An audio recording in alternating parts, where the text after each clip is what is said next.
ఇంతవరకు మీరు లైన్‌లో ఉన్నారని అనుకుంటున్నాను. అది ఏదో లైవ్ ఐడీలో ఉన్నారు. అదే అనుకున్నాను మీరు. జై బాబా. మురళి అంకుల్ జై బాబా. 93 మెంబర్స్ కాల్ జాయిన్ అవ్వచ్చు.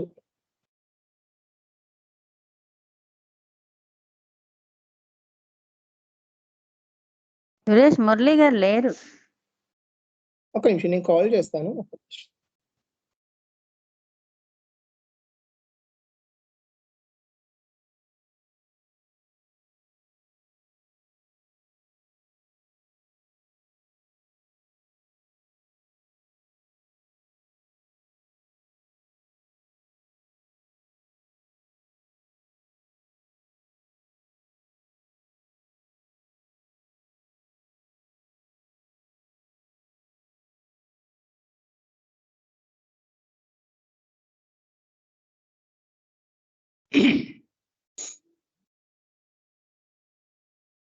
Uncle join అయినట్టున్నారు.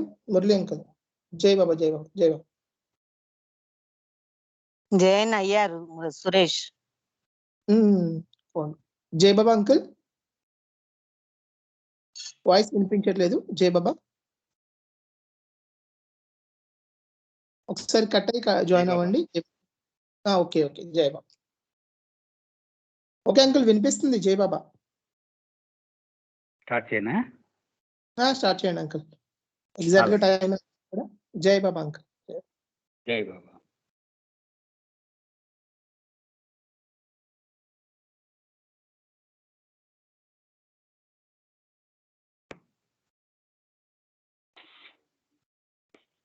अवतार मेहर बाबा की जय।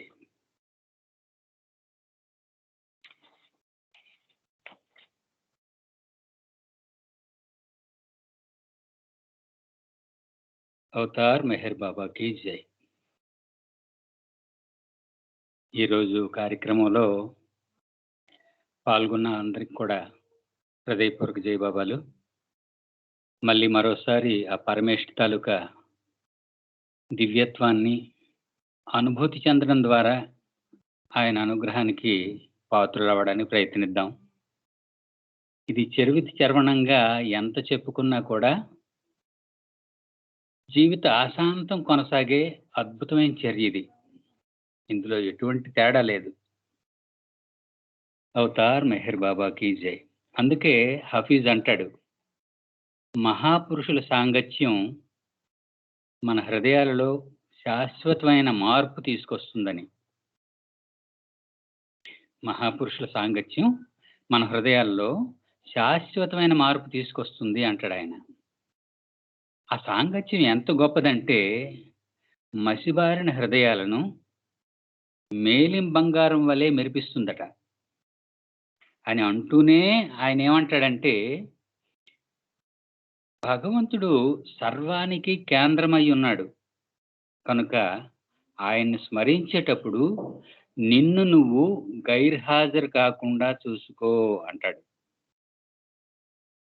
భగవంతుడు సర్వానికి కేంద్రమై ఉన్నాడు కనుక ఆయన్ని స్మరించేటప్పుడు మాత్రం నిన్ను నువ్వు గైర్హాజర్ యాబ్సెంట్ కాకుండా చూసుకో అని చెప్పి అంటుంటాడు ఆయన. మనిషి ఎక్కువగా ఫెయిల్ అయ్యేది అక్కడే. కాబట్టి ఈ విషయంలో మనం చాలా శ్రద్ధ వహించాలి. మెహర్ ప్రభు చరిత్రం చదివిన వారికి మనం పరిశీలించినట్టయితే బాబా మానవాళిని ఏ విధంగా జాగృతి చేశారో, ప్రేమతో సంస్కరించారో మనకు తెలుస్తుంది. ఎందుకంటే అన్ని వాల్యూముల్లో కూడా పుంఖాను పుంఖాలుగా సంఘటనలు ఉన్నాయి. అవన్నీ ఏమిటవి? ఎంతసేపు జాగృతి చేయడమే, జాగృతం చేయడం, ఆయన ప్రేమతో సంస్కరించడం. పాపం ఈ విషయంలో ఆయన ఎంత అలసిపోయాడో తెలియదు. అయితే ఇలాంటప్పుడే అనిపిస్తుంది. ఫ్రాన్సిస్ బ్రాబజాన్ అడిగారు, బాబా అలసిపోయారా మీరు అని అంటాడనమాట. ఎంత జాలిగా అంటాడంటే అవతారాన్ని చాలించకూడదా అని అడిగేస్తాడు కూడా ఒక స్థాయిలో. అయితే అప్పుడు బాబా నవ్వి, నాకు మళ్ళీ 700 సంవత్సరాలు కానీ 1400 సంవత్సరాలు కానీ రెస్ట్ కావాలి, మామూలు రెస్టులు నాకు పనికిరావు అంటాడు ఆయన. అయితే విషయంలోకి వద్దాం.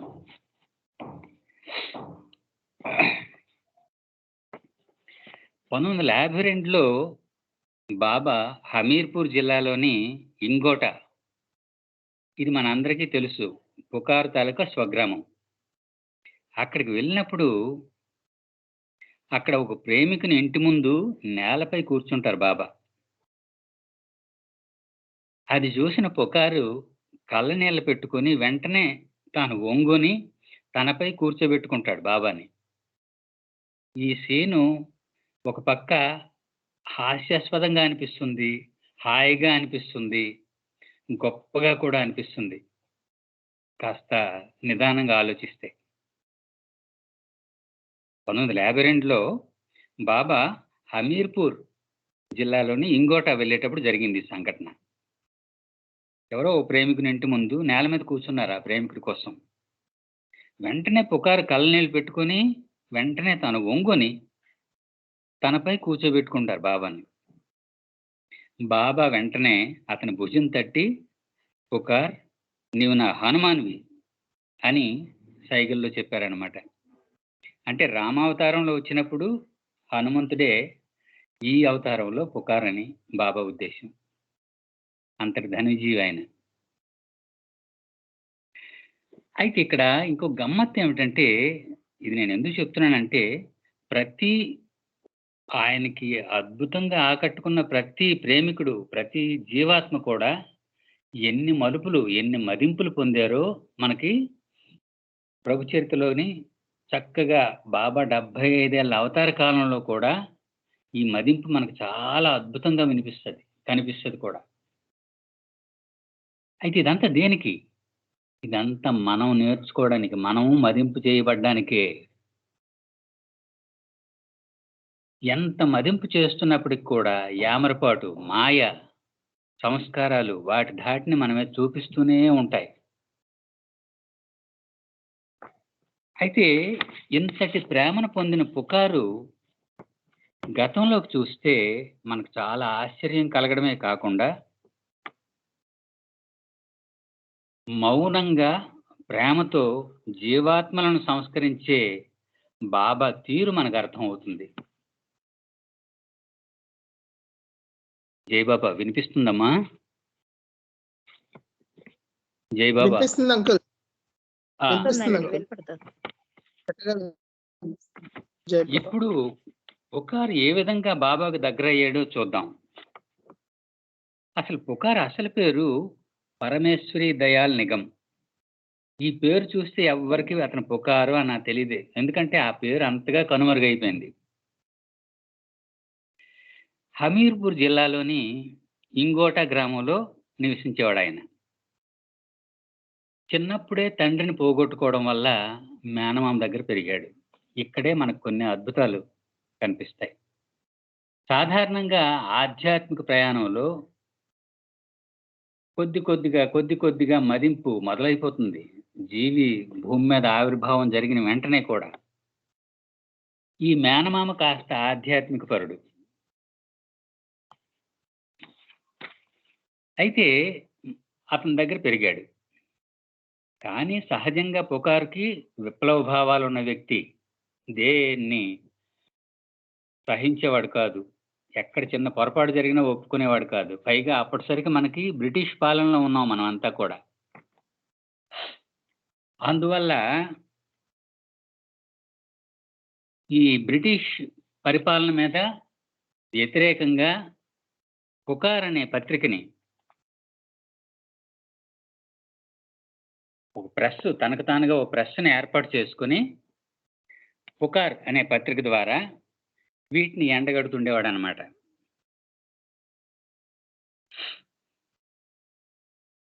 అంటే సహజంగా విప్లవ లక్షణాలు ఉన్నాయి. ఇలాంటి క్యారెక్టర్స్ మనకి బాబా అవతార కాలంలో చాలా కనిపిస్తాయి. మనకి శత్రుఘ్న కుమార్, ఇకపోతే అహంకారపరంగా విప్లవ లక్షణాలు ఉన్న వాళ్ళు ఉన్నారు, చాలా మంది ఉన్నవారు. మన ఉదాహరణ చెప్పాలంటే జిఎస్ఎన్ మూర్తి గారు దేన్ని యాక్సెప్ట్ చేయరు వీళ్ళు కూడా. అలాంటి వాళ్ళను కూడా తన ప్రేమతో ఏ విధంగా బాబా మౌల్డ్ చేసి పరిపూర్ణ మానవ జీవితంలోకి చొప్పించగలిగారో మనకు స్పష్టంగా ప్రతి సంఘటనలో కూడా అర్థమవుతుంది. అయితే ఇలా జరుగుతూ ఉంటే సమయం వచ్చింది కాబట్టి ఏమైంది, మన అందరికీ తెలుసు బాబాదాస్ అని బాబా గురించి ప్రచారం చేసే ఒక వ్యక్తి ఉన్నాడు. మనకి చాలా సంఘటనలు కూడా చదువుకున్నాం బాబాదాస్ గురించి. అతను హమీర్పూర్ రాబడ్డాడు. చూడండి ఇక్కడ, అంటే నేను అందుకే అంటాను పదే పదే, కార్యకారణ సంబంధం ద్వారా లౌకిక విలువల్లో విశ్వం యొక్క నైతిక ధర్మం పోషించబడుతోంది. తన ప్రణాళిక ఏమిటి? ధర్మ సంస్థాపన. ధర్మ సంస్థాపన కోసం తన ప్రణాళికని చాప కింద నీరులా ఏ విధంగా పరమేష్టి అల్లుకు వెళ్తాడో మనకి ఇక బోధపడుతుంది. గన్లోంచి బయటకు వచ్చిన తోటలాగా ఉన్నాడు పుకార్ అప్పటిసరికి, బాబా పరిధిలోకి రాకముందు. అలాంటి వ్యక్తి జీవితంలోకి, అతని పరిసరాల్లోకి బాబాదాసు ప్రవేశపెట్టబడ్డాడు. అతను బాబా గురించి చెప్తున్నాడు హమీర్పూర్లో. అయితే ఇంకా పరిచయం కాబడలేదు పుకార్కి. పుకార్ ప్రెస్ ఎదురుగానే ఉండే ఒక ప్రదేశంలో బాబాదాస్ సంచరిస్తూ ఉంటే, సహజంగా విప్లవ లక్షణాలు ఉన్నాయి కాబట్టి, తను బ్రిటిష్ వాళ్ళకి వ్యతిరేకంగా ప్రవర్తిస్తున్నాడు కాబట్టి, ఇతను ఎవరో చారుడు అయి ఉంటుంది, నా మీద అబ్జర్వేషన్ కోసం వచ్చినట్టున్నాడు అని చెప్పి బాబాదాస్ దగ్గరికి వెళ్ళి చెడామడా కేకలేసేసి మేనమావ దగ్గర తీసుకెళ్తాడు. ఇతను ఎవరో అపరిచిత వ్యక్తి మన పరిసరాల్లో తిరుగుతున్నాడు అని. బాబాదాసు ఆ మేనమామతో బాబా గురించి చెప్పి వివరించేసరికి సహజంగా ఆధ్యాత్మిక పరుడైనటువంటి ఆ మేనమామ కన్విన్స్ అయ్యి, పర్వాలేదు ఇతన్ని ఈ రాత్రి నీ తాలూకా ప్రెస్లోనే ఇతనికి అకామిడేషన్ ఏర్పాటు చేయని ఆజ్ఞించాడు ఆయన. చూడండి ఎలా గమ్మత్తుగా, ఎలా ట్విస్ట్ వచ్చిందో. ఆశ్చర్యపోతాడు పుకారు. ఎవరో తెలియని అపరిచిత వ్యక్తి తన ప్రెస్లో ఆ రాత్రి విశ్రమించడానికి అవకాశం ఇవ్వాల్సి వచ్చింది. అలాగ ట్యాగ్ చేయబడ్డాడు పుకార్కి. బాబా గురించి చెప్తూ ఉంటే హేళనగా నవ్వుతాడు. వీళ్ళందరూ దొంగ సాధువులు, దొంగ సన్యాసులు అన్నట్టుగా. బాబా గురించి విని ఇతని గురించి ఎలాగైనా సరే బయటికి, ఇతని తలకు వ్యవహారం అంతా బయటికి లాగి ప్రజల ముందు నిలబెట్టాలి అని ప్రయత్నిస్తాడు. అప్పటి నుంచి కంకణం కట్టుకుంటాడు పుకార్. ఇలాగ కొన్ని సంవత్సరాలు గడిచిపోయింది. బాబాదాస్ తన పని అయిపోయింది, వెళ్ళిపోయాడు. అంటే ఏమిటి? నాటాల్సినటువంటి అంశాన్ని పుకార్లో నాటబడింది. బాబాదాస్ తన పని మీద వెళ్ళిపోయాడు మళ్ళీ. ఇలాగ ఇంచుమించు ఒక 7-8 సంవత్సరాలు గడిచింది. ఇంకలాగా తన బుర్రలో, మస్తిష్కంలో మెసులుతున్నారు బాబా పుకారు మస్తిష్కంలో. ఒకసారి హమీర్పూర్ జిల్లాలోనే చాలా గ్రామాలు ఉన్నాయి, మనకు తెలుసు, మన వాళ్ళంతా చూశారు చాలా మంది. ఇంగోట, ఇచోరా, ఏవో రకరకాల గ్రామాలు ఉన్నాయి. అలాగే డేగోర్ అనే గ్రామం ఒకటి ఉంది. అక్కడ కరువు సంభవించింది. కరువు సంభవించేటప్పుడు పుకారు వెంటనే బాబాకు లెటర్ రాస్తాడు. నువ్వు అవతార పురుషుడు అని, దేవుడు అని అందరూ విపరీతంగా పొగిడేస్తున్నారు, నువ్వేమో హాయిగా అక్కడ కూర్చున్నావు, ఇక్కడ ఈ డేగోర్ గ్రామంలో ప్రజలంతా ఇక్కట్లు పడుతున్నారు కదా, నీకు కనిపించట్లేదా, దీన్ని మార్చొచ్చు కదా అని ఉత్తరం రాస్తాడు బాబాకి. రాస్తే దానికి ఎటువంటి రెస్పాన్స్ రాదు. అంటే ఇంకా ట్యూనప్ అవ్వాలి. దాంతో ఇంకా ఆవేశపడిపోతాడు. ఇతను ఎవరో పెద్ద మోసగాడు, ప్రజలందరినీ మోసం చేస్తున్నాడు అని చెప్పి ఇంకా ట్యూనప్ అయిపోతాడు పుకార్. దాంతో అతనిలో వచ్చిన వెంటనే రెండో మార్పు ఏమిటి? బాబా గురించి ముందు ఆ పుస్తకాలు చదవాలి. చూసారా ఎలా మారిందో స్టేజ్ అని చెప్పి బాబా తాలూకు బుక్స్ అన్ని చదవడం మొదలు పెడతాడు పుకార్. ఆత్మ స్థితిగతులు బాబా అందుకే అంటారు, ఆత్మ భిన్న భిన్న స్థితులకు గురవుతుంది. భగవద్వచనంలో కూడా ఇదే చెప్పబడింది. గాడ్ రిలేషన్ కూడా ఒక ఉన్నతమైన స్థితి. ఆ స్థితిలోకి వెళ్ళినప్పుడు స్ట్రాంగ్ ఎఫెక్ట్ గాని పడినట్టయితే ఆ రియలైజేషన్ కంటిన్యూ అయిపోతుంది. ఇంకా అతడు ఉత్తమ పురుషుడిగా, ఉన్నత పురుషుడిగా, మహాపురుషుడిగా మారిపోతాడు ఆ వ్యక్తి. అలవోకగా పడితే మాత్రం మళ్ళీ మాయకు, సంస్కారానికి లోబడి మళ్ళీ వెనక్కి వచ్చేస్తూ ఉంటాడనమాట. అదే జరగకుండా చూసుకోవాలంటారు బాబా. అయితే ఆ విధంగా బాబా బుక్స్ అన్ని చదవడం మొదలు పెడతాడు. చదవడం మొదలుపెట్టి ఇంక వాదించడానికి సిద్ధపడతాడనమాట. అయితే ఈలోగా ఒక కబురు అందుతుంది. హరిద్వార్ బాబా వస్తున్నారనే వార్త తెలుస్తుంది అతనికి. ఈసారి దొరికాడు ఈయన, నాకు సరిగ్గా కరెక్ట్‌గా దొరికాడు. సబ్జెక్ట్ ప్రిపేర్ అయ్యాను అని చెప్పి ఒక 20 మంది యువకుల్ని, తనలాగే మంచి యూత్‌లో ఉన్న కుర్రవాళ్ళని చేరదీసుకొని బాబాతో వాదించడానికని హరిద్వార్ వెళ్తాడనమాట. అక్కడ చాలా మంది సమూహం, జనసమూహం, ప్రజా సమూహం ఉంది అక్కడ. అంతమంది సమూహంలో తనకెవరు పరిచయం? ఎవరు తెలీదు. ఒక బాబాదాస్ తప్పించి. అందుకని అతి కష్టం మీద బాబాదాస్‌ని పట్టుకుంటాడు. పట్టుకొని ఎక్కడ మీ మెహర్ బాబా ఎక్కడ అని అడుగుతాడనమాట. అడిగేసరికి బాబాదాస్‌కి సహజంగా తెలుసు. ఎందుకంటే బాబా పరిధిలో ఒకసారి బాబా స్పర్శ తగిలిన అది పెద్ద పులి అవని, సింహం అవని పిల్లి కోనలా మారిపోతుందని తెలుసు. అందుకని వీళ్ళు జాగ్రత్తగా గంగా తీరానికి తీసుకెళ్ళి అక్కడ ఉన్నటువంటి బంగళా చూపించి అందులో బాబా ఉన్నారు వెళ్ళు అని చెప్పి పంపిస్తారనమాట. ఈ కుర్రవాళ్ళని వేసుకొని పుకారు ఓ బోట్లో ఆ నది దాటి అవతలకు వెళ్తారు. వెళ్ళినప్పటికి కూడా సాహసం చేయడానికి భయం వేసింది.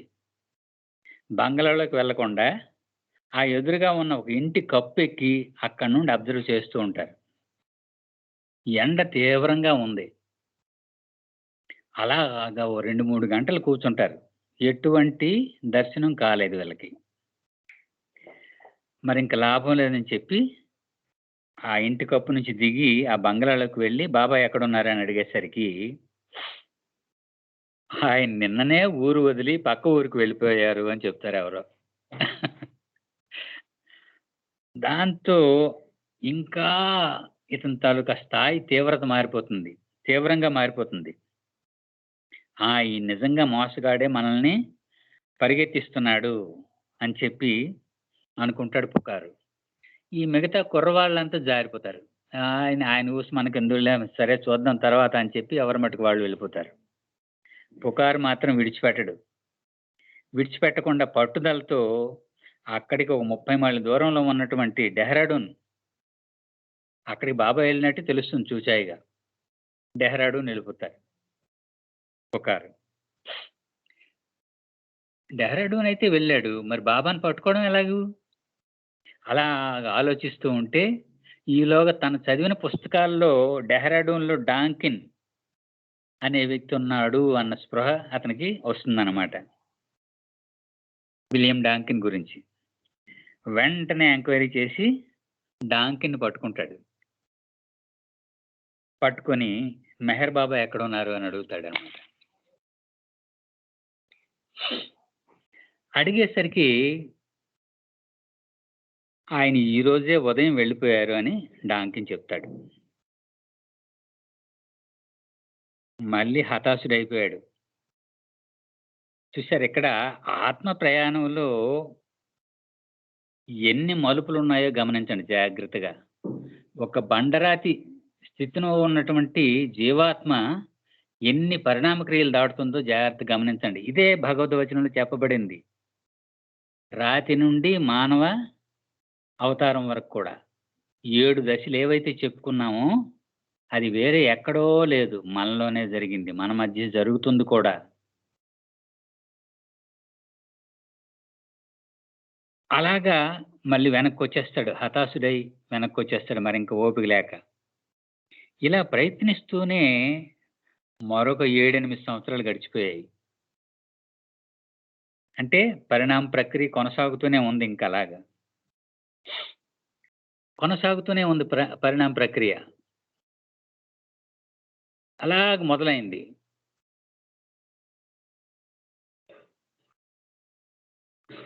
కొనసాగుతూ ఉంటే ఇక్కడ ఏమైంది, బాబా 1950 సంవత్సరంలో అక్టోబర్ 16వ తేదీన తన నవజీవనం నుంచి ఒక రోజు పాత జీవితంలోకి అడుగుపెట్టి మహాబలేశ్వర్లో కొంతమందికి ఇస్తున్నట్టుగా తెలిసింది. చూశారా ఇక్కడ ప్రణాళిక ఎలా మారిందో. నవజీవనం కొనసాగుతోంది. అందులోంచి ఒక్కరోజు 1950 అక్టోబర్ 16వ తేదీ పాత జీవితంలోకి బాబా వచ్చారు. మహాబలేశ్వర్లో కొంతమందికి దర్శనం ఇవ్వడం కోసం. ఆ విషయం తెలియడంతోనే వెంటనే మహాబలేశ్వర్ బయలుదేరాడు పుకార్. అక్కడ ఆగాఖాన్ ప్యాలెస్లో దర్శనమిస్తున్నారు బాబా. దర్శనార్థం అనేక మంది క్యూ కట్టి నిల్చున్నారు. మనకి ఇక్కడ జిఎస్ఎన్ మూర్తి గారి సంఘటన గుర్తొస్తుంది. జిఎస్ఎన్ మూర్తి గారు ఎన్నో వాదనలు వాగ్విదాలు చేశారు. దీంతో ఏమైంది, అతని గురి బాబా మీద లేకుండా కనీసం అతనికి దండ వేయడానికి కూడా దండ కూడా తీసుకెళ్ళలేదు. క్యూలో నిలబడిపోయారు. క్యూలో మిగతా భక్తులు దండ పట్టుకొని బాబాకు వేయడానికి వెళ్తున్నారన్న సంగతి అప్పుడు గుర్తొచ్చింది అతనికి. అంటే అప్పుడు శాంతించింది మనస్సు. అయ్యో ఇప్పుడు ఇంతమంది భగవంతుడు అంటున్నారు కదా, సరే నేను కూడా ఓ దండ తీసుకుంటానులే అని అప్పుడు టర్నప్ అయ్యారు. అంటే ఏమిటి, సరెండర్ అయ్యే స్థితికి వచ్చింది. అప్పుడు భుజం మీద చెయ్యి పడింది, బాబా చెయ్యి జిఎస్ఎన్ మూర్తికి. మనకు గుర్తే ఉందా, చాలా మంది గుర్తుంది ఈ సంఘటన, ఎందుకంటే అద్భుతమైన సంఘటన ఇది. అలాగూ ఆగాఖాన్ ప్యాలెస్లో దర్శనం ఇస్తున్నారు బాబా. అనేక మంది క్యూ కట్టి నిల్చున్నారు. క్యూలో చివరగా నిలబడ్డాడు ఈ పరమేశ్వరి దయాల్ నిగమ్, సో కాల్డ్ పుకార్. మనస్సు పరిపరి విధాలుగా పరిగెడుతోంది. తన వంతు రాగానే బాబా అతనికి పరిపూర్ణమైన ఆలింగనాన్ని ఇచ్చారు. చూడండి, అంటే నిప్పుల్లో కాలుతున్నటువంటి ఇనప కడ్డీని ముట్టుకున్నట్టుగా అయింది ఒక్కసారి. బాబా పరిపూర్ణ ఆలింగనం ఇచ్చేసరికి చూసారా, కమ్మరి ఇనుముని ఎర్రగా కాలుస్తాడు. కాల్చి దాన్ని ఏ విధంగా కొట్టాలో, ఏ వస్తువు తయారు చేయాలో చేసి దాన్ని పట్టుకారుతో పట్టుకొని చల్లటి నీటిలో వెంటనే ముంచుతాడు. ఇలాగా వెంటనే ఇంత వేడి తొలగిపోయి చల్లబడిపోతుంది, అది మామూలు అయిపోతుంది ఆ వస్తువు. అలాగూ బ్రిటిష్ వారితో పోట్లాడి, అలాగే బాబా గురించి పరిపరి విధాలుగా అనుకొని అతని వద్దకు వచ్చినటువంటి ఇతన్ని తన ఒక్క ఆలింగనంతో చల్లబరిచేశారు బాబా. పుకార్ అంటాడు, తనకి ఏమైందో తెలియదు, మనస్సంతా శూన్యం అయిపోయింది అంటాడు. ఆ క్షణంలో నిలబడలేక తూలిపోతున్నాడంట. పుకారు పెద్ద అసలు ఈ హమీర్పూర్ ఇవన్నీ కూడా మల్ల యుద్ధానికి, కుస్తీలకి, తర్వాత ఈ కాస్త కచ్చాగా వ్యాయామం చేస్తారు వాళ్ళు. పెద్ద పెద్ద బండరాళ్ళు ఎత్తడం, సంగిడీలు అంటారు. ఇలాంటివన్నీ ఆ ఏరియాలో బాగా జరుగుతాయి. అలాంటి వ్యక్తి బాబా కూడా తన్ని హనుమాన్ అన్నారంటే ఆ విగ్రహం ఎలాంటి విగ్రహమో మనం గమనించవచ్చు. అలాంటి విగ్రహం కూడా తూలిపడింది ఇక్కడ బాబా ఆలింగనం తర్వాత. తూలిపడబోతుంటే మిగతా పక్కనున్న వారికి సంజ్ఞించేశారు బాబా. అతన్ని పట్టుకొని పక్కకు తీసుకెళ్లి కూర్చోబెట్టండి అన్నారు. జాగ్రత్త గమనించండి. అంటే ఆ జీవాత్మ తన తాలూకా అహంభావపూరితమైనటువంటి ఆవేశాలని అన్నిటినీ కూడా దులుపుకుంది, మెత్తబడింది. హృదయం అంత మెత్తగా మారిపోయింది.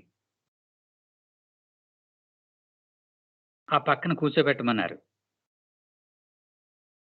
కూర్చోబెట్టమని కొనసాగుతుంది దర్శనం. అయితే ఆ రోజు ఇంకొక ఇన్స్ట్రక్షన్ కూడా ఇవ్వబడింది. బాబా తన పాదాలను ఎవ్వరూ తాకొద్దు అన్నారు. ఒకవేళ ఎవరైనా పొరపాటుగా తాకినట్లయితే వారికి మళ్ళీ తాను 3 సార్లు మొక్కుతానని బాబా తెలియజేశారు. అయితే ఈలో కార్యక్రమం అవుతోంది. ఇది వేరే సంఘటన. అవుతూ ఉంటే విష్ణు మాస్టర్ని పిలిపించి బాబా తలుపులు మూసేయమన్నారు. అంటే ఇంకా ఆ రోజు అప్పటితో దర్శనం ముగిద్దాం అన్న ఉద్దేశంతో విష్ణు మాస్టర్ని పిలిపించి తలుపులు మూసేయండి అని చెప్పారు. విష్ణు మాస్టర్ అటుగా వెళ్తూ అటు గుస్తాజీ రావడం వల్ల తలుపులు మూసే పని ఆయనకి అప్పచెప్తాడు. ఇక్కడ జరిగింది చిన్న తేడా. బాబా విష్ణు మాస్టర్ చెప్పిన వెంటనే చేసి ఉంటే ఎలా ఉన్నా అది తర్వాత సంగతి. విష్ణు మాస్టర్ మళ్ళీ గుస్తాజీకి ఆ పని పురమాయించడంతో ఏమైంది, గుస్తాజీ దృష్టిలో విష్ణు మాస్టరే తనకు ఆ పని చెప్పినట్టుగా భావించి తలుపులు మూయకుండానే వచ్చి కూర్చుంటాడు. ఇది విష్ణు మాస్టర్ చూసి విసుక్కొని వెళ్ళేలోప కొంత సమయం పట్టింది. ఈలోగా మరో ముగ్గురు ఎవరో లోపలికి వచ్చేస్తారు. కొత్త వాళ్ళకి ఇన్స్ట్రక్షన్స్ ఏవి తెలియదు. సరే వాళ్ళు వచ్చేసారు కదా అని చెప్పి విష్ణు మాస్టర్ అప్పుడు తలుపులు వేసేసి వస్తారనమాట. ఆ ముగ్గురు వ్యక్తులు ఎవరో మహానుభావుడు అంటే ఇతను అని చెప్పి అనుకుని వెంటనే వచ్చి దర్శనం చేసుకొని బాబాకు పాదాలకు దండం పెడతారు. అక్కడ జరిగింది. బాబా తన మాట ప్రకారం ఏం చేశారంటే వాళ్ళకి 3 సార్లు వాళ్ళు చేసిన దానికి ప్రతిగా 3 సార్లు దండం పెడతారనమాట. దాంతో మళ్ళీ వాళ్ళు ఇదేమిటిది ఈయన మాకు నమస్కరిస్తున్నాడు ఏమిటని చెప్పి మళ్ళీ వాళ్ళు ఆయన మళ్ళీ దండం పెట్టాలని ప్రయత్నిస్తారు. ఇలాగ అవుతూ ఉంటే మరి లాభం లేదని చెప్పి డాక్టర్ ఘని కల్పించుకొని బాబాని ఈరోజు పాదాలకి టచ్ చేయడానికి ఒక ఇన్స్ట్రక్షన్ ఇచ్చారు, అది మీకు తెలియదు, ఈ విధంగా జరిగింది కాబట్టి మీరు ఆపండి అని చెప్పి వాళ్ళకి వివరించడం వల్ల వాళ్ళు ఆగిపోతారు. అయితే బాబా ఈ జరిగిన పొరపాటుకి విష్ణు మాస్టర్ని పిలిచి, నేను నీకు చెప్పాను, నువ్వు నాకు ఇబ్బంది పెట్టావు కాబట్టి నాకు కోపం వచ్చింది, కానీ నేను నిన్ను మన్నిస్తున్నాను. కానీ కోపం వచ్చింది కాబట్టి నాకెవరు క్షమిస్తారు నేను కోపం తెచ్చుకుంటే? కాబట్టి నీవే నన్ను శిక్షించాలి అని అడుగుతాడు. అని చెప్పి విష్ణు మాస్టర్ని వచ్చి ఓ చెంపదెబ్బ కొట్టమంటారు బాబా. విష్ణు మాస్టర్ సహజంగా బాబా మీద ప్రేమతో అలా టచ్ చేసినట్టుగా బొగ్గను టచ్ చేసి కొట్టినట్టు చేస్తాడు. అబ్బాయి ఇలా లాభం లేదు, నువ్వు నా ఆజ్ఞను సరిగ్గా శిరసావహించలేదు అని అంటూనే ఉండగా ఆ పక్కనే ఉన్న మెనూ ఖరాస్, అతను పోలీస్ డిపార్ట్మెంట్, అతను మనసులో ఏమనుకుంటున్నాడట, బాబా ఏమిటి విష్ణు మాస్టర్కి అడిగారు, అదే నాకు అడుగుంటే పోలీసు దెబ్బ చూపిద్దును అని మనసులో అనుకుంటున్నాడంట. చూడండి ఇక్కడ అంటే ఆయన సర్వజ్ఞుడు సర్వంతర్యామి అన్నదానికి ఇలాంటి సంఘటనలు మనకి కొల్లలుగా ప్రభు చరిత్రలో దొరుకుతాయి మనం జాగ్రత్తగా పరిశీలించినట్టయితే. ఒళ్ళు జలదరిస్తుంది కూడా. ఇవన్నీ కూడా మానవాళికి మార్గదర్శకాలే, ఆత్మ మీద మదింపు చేసే విధానాలే. అయితే ఇక్కడ విష్ణు మాస్టర్ ఎప్పుడైతే సరిగ్గా కొట్టలేకపోయాడో మినూ ఖరాస్ ఈ విధంగా ఆలోచిస్తున్నాడన్న సంగతి తెలిసిపోయింది సర్వజ్ఞుడికి. మినూ ఖరాస్ని పిలిచి నువ్వు కొట్టు అన్నారు బాబా. వెంటనే మినూ ఖరాస్ తను అనుకున్నది నెరవేర్చేశాడు. బాబా బొగ్గ ఎర్రగా అయిపోయింది. బాబా చాలా ఆనందించి మినూ ఖరాస్ని ఆలింగనం చేసుకొని నిన్ను కూడా క్షమించాను అని చెప్పి అన్నారు బాబా. విధేయత అంటే ఇలా ఉండాలి అని చెప్పి అందరూ వింటుండగా విష్ణు మాస్టర్కి తెలియజేశారు. ఆ హాల్లోనే కూర్చొని ఈ దృశ్యాలన్నిటినీ తిలకిస్తున్నటువంటి పరమేశ్వరి దయాల్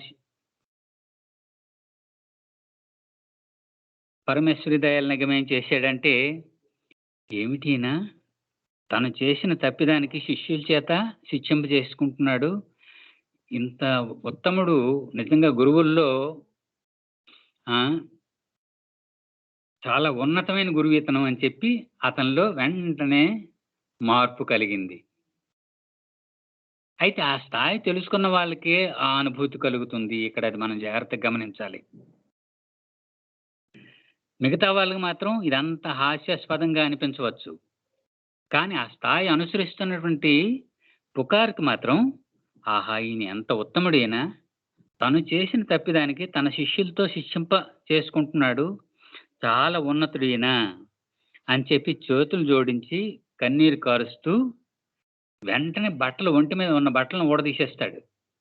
ఒక్క లంగోటి తప్పించి బట్టలన్నీ ఊడదీసేసి, నన్ను నీకు సర్వార్పణ గావించుకుంటున్నాను బాబా అని చెప్పి పాదాల మీద పడిపోతాడు. ఇంతటి విప్లవ భావాలు ఉన్న పుకారు కూడా. బాబా వెంటనే అతని దుస్తులు అతనికి ఇచ్చేసి వేసుకోమని చెప్పి ఆలింగనం ఇచ్చి ముద్దు పెట్టుకొని లేచి దుస్తులు ధరించి, నీ సర్వార్పణను నేను అంగీకరిస్తున్నాను, నీవు మీ ఊరు వెళ్ళి యథాప్రకారం నీ పనులు చేసుకో, ఈనాటి నుండి నీవు ఆ పనులు నా కొరకు చెయ్యి అని ఇన్స్ట్రక్షన్ ఇచ్చారు అతనికి. అంటే ఏమిటి? ఈ వేళతో నువ్వు నా వాడు అయిపోయావు, నా సమూహంలో కలిసిపోయావు, నా ప్రేమికుల లిస్టులో నువ్వు ఒకడు అయిపోయావు. ఈ రోజు నుంచి నువ్వు ఏ పని చేసినా అది నా కోసం చేస్తున్నట్టుగా. అంటే ఇక్కడ ఏమిటి?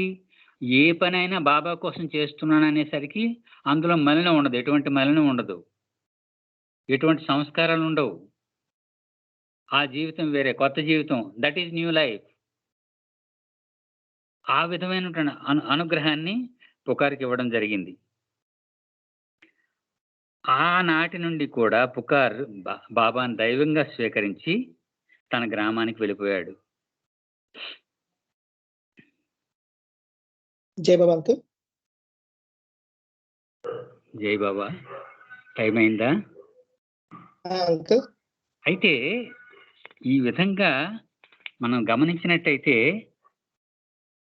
ఇదంతా దేనికి చెప్పామంటే, ఈ సంఘటన చెప్తే ఆయన తత్వం, బాబా తాలూకా ప్రేమ తత్వం, ఆయన సంస్కరించే విధానం, ఆయన మనపై జరిపే మదింపు, స్పష్టంగా ట్రీట్మెంట్ అన్నమాట ఏ విధంగా ఉంటుంది అనేది మనకు అర్థమవుతుంది. కాబట్టి ఒక సంఘటన ఆలంబనగా తీసుకొని ఆయన ప్రేమను మనం అందరం కూడా పంచుకోవడానికి ప్రయత్నిస్తూ ఉంటాం.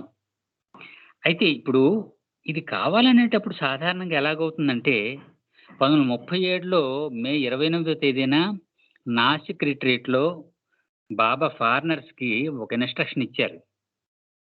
ఏమిటంటే, భగవంతుని కృప పొందాలంటే బాబా కృప ముందు పొందాలి అంటారు ఆయన. బాబా కృప ముందు పొందాలంటే దానికి 5 గుణాలను ముందు అలవర్చుకోవాలి అంటారు ఆయన. అదేమిటట? 1, మనకు నష్టం కలిగినా ఇతరులకు మేలు చేయడం. అలాగే పరనిందలు, పరోక్ష నిందలు, బ్యాక్ బైటింగ్ చెయ్యకపోవడం.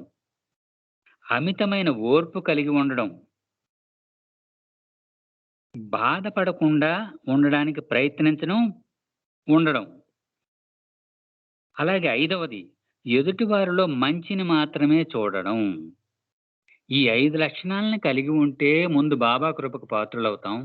బాబా కృపకు పాత్రులైతే భగవంతుని అనుగ్రహం మనకు లభిస్తుంది అనేది బాబా స్పష్టంగా 1937లో 28వ తేదీన, మే 28వ తేదీన నాసిక్ రిట్రీట్లో ఇచ్చినటువంటి మీటింగ్లో ఫారినర్స్కి ఇవ్వడం జరిగిందనమాట. ఎవరికి ఇచ్చినప్పుడు కూడా మానవాళికి ఇది ఆదర్శప్రాయం. కాబట్టి ఈ విధానం చాలా అత్యంత, అంటే ఒక విధంగా అనుకుంటే సులభంగా ఉంటుంది, యథార్థానికి సులభం కాదు. సులభంగా ఉన్నట్లే ఉండి అనుసరించలేని వాళ్ళకి మాత్రం సులభం కాదు. కాబట్టి జాగ్రత్తగా అనుసరించినట్టయితే ఇది హాయిగా ఆయన ప్రేమ వాహినిలో కొనసాగుతూ ఆయన ప్రేమను, అనుగ్రహాన్ని పుష్కలంగా పొందడానికి అవకాశం ఏర్పడుతుంది. కాబట్టి మనమంతా కూడా ఆయన అనుగ్రహానికి పాత్రులవుదాం. అవతార్ మెహర్ బాబాకి జై. జై బాబా నాన్న. జై బాబా uncle. Thank you very much. చాలా మంచి సబ్జెక్ట్. Thank you. జై బాబా. Thank you very much. జై బాబా అంకుల్. చాలా మంచి సబ్జెక్ట్ వచ్చింది. బాబా మీ చేత చెప్పించారు. బాబా యొక్క ప్రేమాస్త్రం మీకు మెండుగా ఉండాలని కోరుకుంటున్నాను. జై బాబా అంకుల్. అయితే ప్రీతముని సహజంగా, నిజాయితీగా, సులభంగా ప్రేమించాలని మనం చెప్పుకున్నాం. అయితే అది ఎలా ఉండాలంటే, మన ప్రతి పనిలోని తననే గుర్తుంచుకోవాలి, తన గురించే చేస్తున్నాము అని అనుకోవాలి. అది ఎలా అంటే, every stroke of my brush, every sip of my drink, every work of my needs said Baba. ప్రతి పనిలో కూడా మనం బాబా అనుకోగలుగుతున్నట్లయితే మనం ఆ అంతిమ గడియల్లో బాబా చెప్పినట్టు బాబా నామాన్ని అవకాశం దొరుకుతుంది. బాబా యొక్క ప్రేమను బాబాని ఆ విధంగా ప్రేమించడానికి మనందరం ప్రయత్నిద్దాం. జై బాబా. ఇప్పుడు హారతి చేయడానికి రాజుగారి ఫ్యామిలీ నుంచి రెడీగా ఉండవలసిన జై బాబా. జై బాబా అండి. జై బాబా సార్.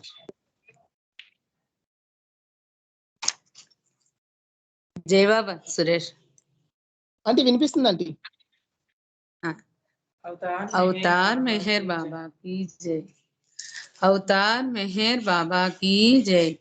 आदि सचेतन शांति निकेतन. आदि सचेतन शांति निकेतन.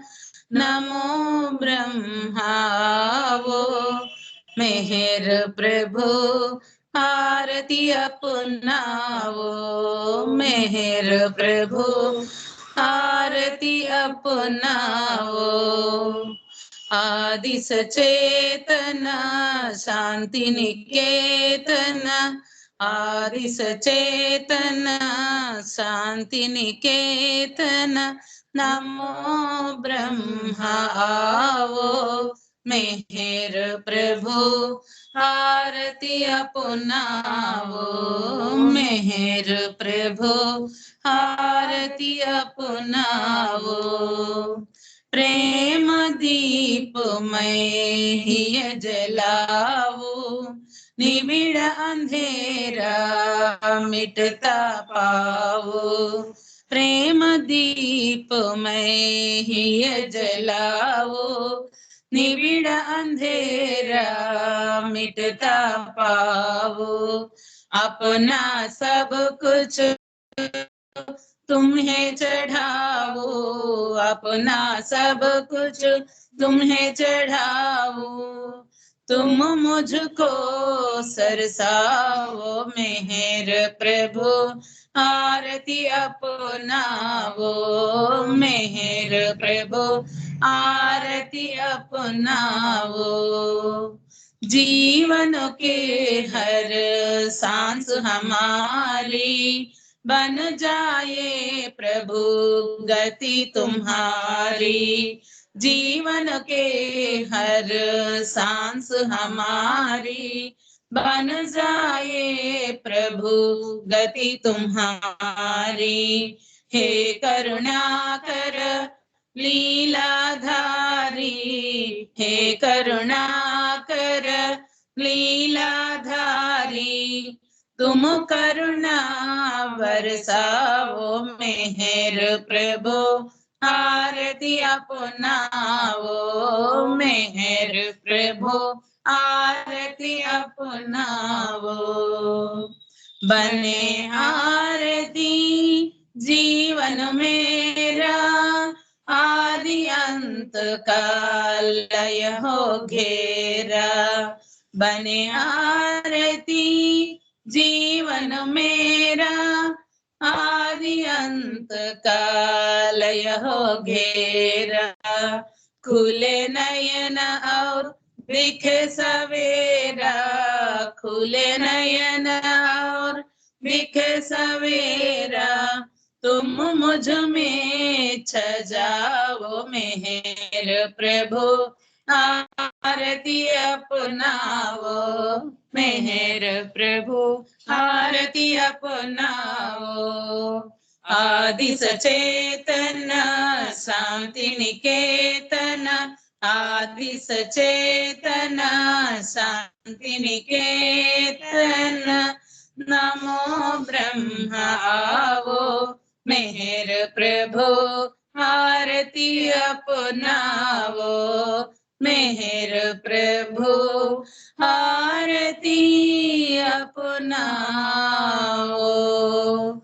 अवतार मेहर बाबा की जय. अवतार मेहर बाबा की जय. अवतार मेहर बाबा की जय.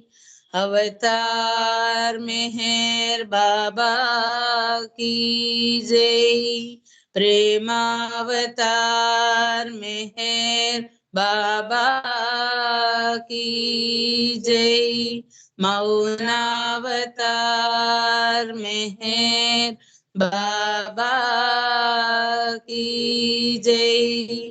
परात्पर परब्रह्म अवतार मेहर बाबा की जय। जय बाबा। जय बाबा सुरेష్। గీతాన్ని పాడి వినిపించారు. మా అందరికి బాబా యొక్క ప్రేమాశీస్సులు మీకు మెండుగా ఉండాలని కోరుకుంటున్నాను. జై బాబా. బాబా ఈరోజు మనందరికీ కూడా చాలా చక్కటి అవకాశాన్ని ఇప్పించారు. ఈ రోజు మొదటి నుంచి కూడా అందరూ కరెక్ట్ గా టైం కి ఫాలో అయ్యి బాబా యొక్క ప్రేమాశీస్సులు పొందారు. ఈ రోజు ప్రార్థనలో పాల్గొన్న ప్రతి ఒక్కరికి బాబా యొక్క ప్రేమాశీస్సులు మెండుగా ఉండాలని కోరుకుంటున్నాను. అలాగే గారు మంచి రీడింగ్ లో